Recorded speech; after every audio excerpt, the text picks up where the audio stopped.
வணக்கம். நான் மயில்சாமி பேசுகிறேன். நமக்கு ஆண்டவன் கொடுத்த பெரிய சொத்து, நமக்கு அம்மா, அப்பா கொடுத்த பெரிய சொத்து, நாம் இருக்கும் வரை நம்மிடம் இருக்கும் ஒரே சொத்து எதுன்னு நினைக்கிங்க? நம்ம உடம்பும் உயிரும் மட்டும்தான். மற்றதெல்லாம் நமக்கு வாழற காலத்திலேயே நிரந்தரமானா இல்ல. நமக்குன்னு இருக்கும் சொத்தை எப்படி பாதுகாக்கணுமோ, அப்படி பாதுகாக்கிறோமா? அதுக்கான சமூக கட்டமைப்பு இருக்கா?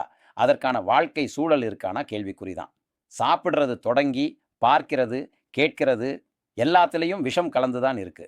அதுக்காக நாமோ தலையாட்டி பொம்மை மாதிரி போக முடியாதே. ஒரு பாம்பு கடிச்சா என்ன பண்ணுறோம்? உடனே சிகிச்சை எடுக்கோமா? அது என்ன பண்ணுது? விஷத்தை முறித்து உயிரை காப்பாற்றுது. இந்த மருத்துவம் தான் நம்மோட சித்தர்கள் மருத்துவம்.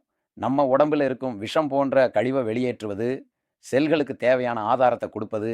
உதாரணமாக கீழே ஒருத்தர் தடுமாறி விழுந்துட்டாருன்னு வச்சுக்கலாம். அவரை யாரும் தூக்கி விடாமல் இருந்தால் அவரா எந்திரிப்பாரா இல்லையா? கொஞ்சம் மெதுவாக வருத்தத்தோடு எந்திரிப்பார். யாராவது கை கொடுத்து தூக்கி விட்டா உடனே எந்திரிச்சு சந்தோஷப்படுவார்.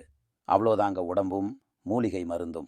உடம்பை தொந்தரவு செய்யாமல் அதன் போக்குக்கு விட்டுட்டா அதுவே நோய்களை சரி செய்து கொள்ளும். மூலிகை சிகிச்சை கொடுத்தோம்னா சீக்கிரமாக சரி செய்துக்கிறோம். இப்போ புரிஞ்சிருக்கும்னு நினைக்கிறேன். சரி, விஷயத்துக்கு வரேன்.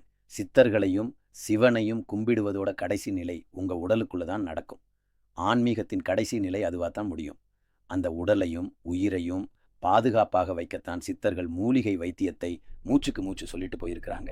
சித்த மருத்துவத்துக்கு அவ்வளவு எளிதாக யாரும் வர முடியாது. வந்த இடத்துல அவர்களின் அனுபவமின்மை, பேராசை சில தவறுகளை செய்ய வைக்கும். அதில் தவறுகள் நடக்கும். இது எல்லா மருத்துவத்திலும் இருக்கு. இது மருத்துவர்கள் குணம் இல்லை, மனிதர்களின் குணம். மருத்துவர் மேல உள்ள அதிருப்தியை மருத்துவத்து மேல காட்டுறது இழப்பு நமக்கு தான். எப்பேற்பட்ட நோயாக இருந்தாலும் அதற்கான சிகிச்சை இருக்கு. ரொம்ப காலமா என்னென்னவோ மருந்து ஊசியை போட்ட உடம்பைத்தான் மீட்டு கொண்டு வர்றது கஷ்டம். சமீப காலமாக வந்த நோய்னா 100% நம்பி நீங்கள் கஞ்சகம் மருத்துவமனை போங்க. நாம் நம்ம மருத்துவத்து மேலே காட்டுற அலட்சியம் நமக்குத்தான் இழப்பே தவிர மூலிகை செடி கொடிகளுக்கு இல்லை. புரிஞ்சு பயன்படுத்திக்கோங்க. நன்றி, வணக்கம்.